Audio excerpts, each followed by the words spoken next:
আমরা প্রতিদিন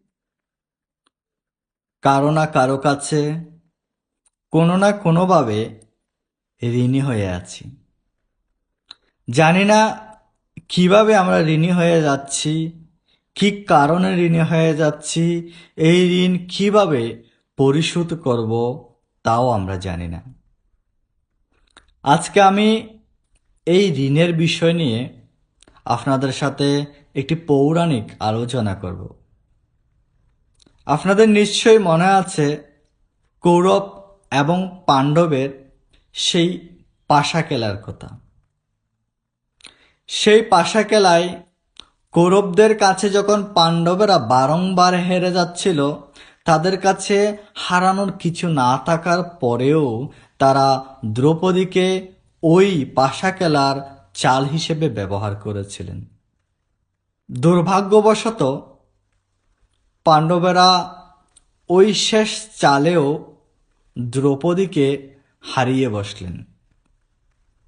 কিন্তু কৌরবেরা ছিল দুর্বুদ্ধি সম্পন্ন।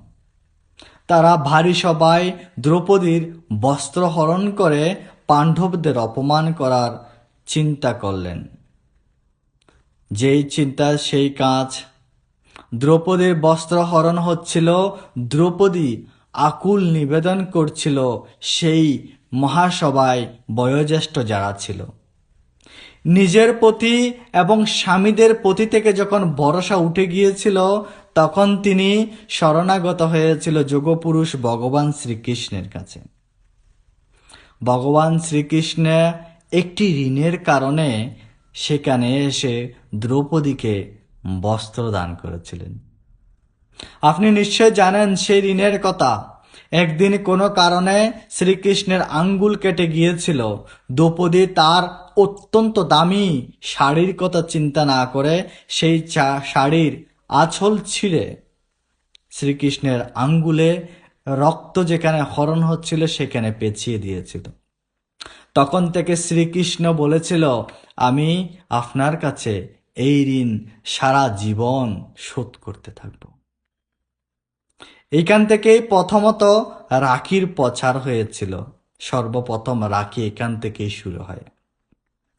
হ্যাঁ সনাতনী সন্তান, এই ঋণ কখনো বিফলে যায় না। আপনি যদি কারো কাছে ঋণী হন বা কেউ আপনার দ্বারা যদি ঋণী হন, তাহলে অবশ্যই সেই ঋণ ফিরে পাবেন। নমস্কার।